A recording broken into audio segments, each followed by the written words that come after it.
Uma boa noite a todos do canal Conexão com Espiritualidade. Aqui é Estevão Lamas. Nós estamos passando aí por um momento de chuva intensa, hein? Aqui em Vitória está bem forte. Muito volume de água, muito relâmpago, né? E eu vim trazer para vocês aqui um ícone, tá ligado a essa intempérie, né? Essa mudança brusca do tempo, as chuvas, os raios, as tempestades, o trovão, né? Vim falar para vocês de Bárbara de Nicomédia, a conhecidíssima, a ilustre Santa Bárbara, né? Bárbara nasceu em Nicomédia, na região hoje conhecida como Smith, atual Turquia, né? Em 280 depois de Cristo e morreu em 317 depois de Cristo. 37 anos de idade, é veneradíssima, né, pela Igreja Católica Apostólica Romana, pela Igreja Ortodoxa, pela Igreja Anglicana e aqui no Brasil, em face da nossa maravilhosa cultura e miscigenação, né, dos credos e toda essa variedade de fé, né, esse povo maravilhoso que nós temos aqui nos cultos de matriz africana, dentro do sincretismo, ela também é cultuada. Bárbara tem uma história muito bonita e ao mesmo tempo muito triste, né? Ela foi martirizada, né, no século III. Eu já estou elucidando aqui para vocês, né? Em Portugal e no Brasil, né, nós temos um culto muito forte de Santa Bárbara, que é invocada, né, por ocasião das tempestades, raios e trovões. Daí surgiu até uma expressão, né? Só se lembra de Santa Bárbara quando trovege. Mas não. Nós vamos um pouquinho além. A gente também a invoca, pede a sua proteção nas tempestades, nas adversidades de nossa vida também. Que ela possa nos proteger, nos dar alento, nos dar paz, nos proteger contra os raios e trovões da vida, né? As grandes dificuldades que a gente passa por aí. Ela nasceu na cidade de Nicomédia, como eu falei para vocês, né, na região de Bitínia, atual Izmit, Turquia, nas margens do mar Mármara.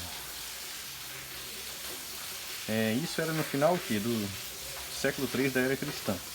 Ela era filha única de um rico e nobre habitante da cidade do Império Romano chamado Dióscoro. Por ela ser filha única e com o receio de deixar a filha no meio da sociedade corrupta, naquele tempo Dióscoro decidiu fechá-la em uma torre. Essa torre que a gente vê aqui representada na lateral da imagem aqui, ó. Tem uma imagem belíssima, né, que eu tenho no meu acervo, né? Já coloquei a velhinha também acesa para ela aqui, tá? Então ele prendeu ela nessa torre. E ela nessa solidão tinha a mata virgem como o quintal. E lá meditando, né, na janelinha, ela questionava-se do fato, né, de ser tudo aquilo que estava ali na frente dela teria sido criação dos ídolos, né, dentro do paganismo da época em que seu pai cultuava e que queria obrigá-la a cultuar também, né? E esses questionamentos levaram por vias, né, a ela conhecer o cristianismo e se converteu mesmo. E essa conversão irou o seu pai, né, que por mais que lhe oferecesse belíssimos casamentos, né, rodeado de pretendentes ricos e tudo mais, ela os rejeitava.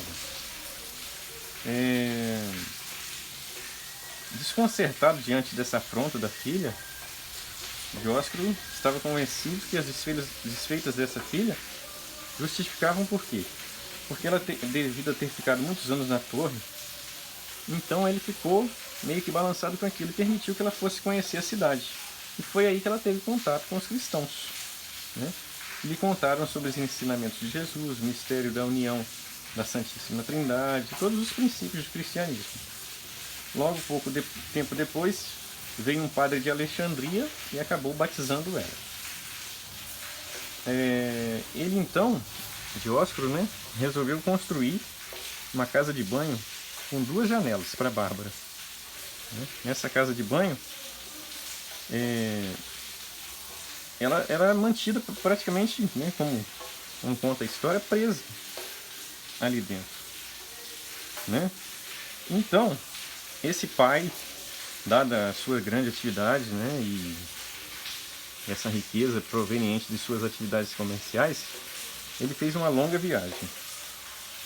Nesse trajeto e nessa, vamos dizer assim, no entremeio da programação da própria viagem, ele teve que tomar uma atitude, né?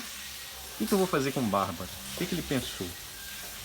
Então ele ordenou que fosse feita uma terceira janela na torre, que fica nessa torre de banho, né? Nessa casa de banho, né? Em que ela ficou colocada, né? E visto que a casa de banho ficava na torre, né? Bárbara ficou ali encerrada, presa ali dentro. O que Bárbara fez? Ela esculpiu uma cruz sobre a fonte. O seu pai, Dióscuro, quando voltou, reparou que a torre onde tinha trancado a filha tinha agora 3 janelas em vez de 2 que ele mandara abrir. Ao perguntar à filha por que das 3 janelas, ela explicou que isso então era o símbolo da sua nova fé, né? Fazendo referência aí às três janelas como a Santíssima Trindade. Esse fato deixou o pai furioso, pois ela se recusava a seguir a religião de Roma antiga. Debaixo de um impulso de fúria e obedecendo às tradições romanas, o próprio pai denunciou a filha ao prefeito, chamado Marciniano, que a mandou a torturar numa tentativa de fazer renunciar à sua fé, fato que não aconteceu. Assim, ela foi condenada à morte por degolação. Durante sua tortura em praça pública, uma jovem cristã de nome Juliana denunciou o nome dos carrascos e imediatamente foi presa e entregue à morte junto com Bárbara. Ambas foram então levadas, né, pelas ruas de Nicomédia por entre os gritos de raiva da multidão. Bárbara teve os seios cortados, depois foi conduzida para fora da cidade, onde o seu próprio pai a executou degolando. Quando a cabeça de Bárbara rolou pelo chão, um imenso trovão estrondou pelos ares, fazendo tremer os céus. Esse relâmpago flamejou pelos ares e, atravessando o céu, fez cair por terra o corpo sem vida do seu pai. Dióscuro então estava morto. Santa Bárbara então passou a ser conhecida como a protetora contra os relâmpagos e as tempestades, e também é considerada e cultuada como padroeira dos artilheiros, dos mineiros e de todos aqueles que trabalham com o fogo. É uma história muito forte, né? Muito bonita, né, gente? Santa Bárbara, então, é frequentemente retratada com correntes em miniatura e uma torre. Como uma das 14 santas auxiliares, Bárbara continua a ser uma santa popular nos tempos modernos. Ela é muito cultuada, muito cultuada no mundo inteiro, como eu falei para vocês aqui, em diversas religiões, né? Muito aclamada, muito procurada, muito invocada. Então, nesse dia de chuva, com esse sonzinho da água caindo aí ao fundo, né? Eu me despeço de vocês e peço também, né? Que vocês mantenham a fé vigilante, a convicção nos seus princípios, como Bárbara o fez. Que Santa Bárbara nos proteja hoje e sempre, né? Assim seja. Amém. Até mais, pessoal. Até o próximo vídeo. Um beijão.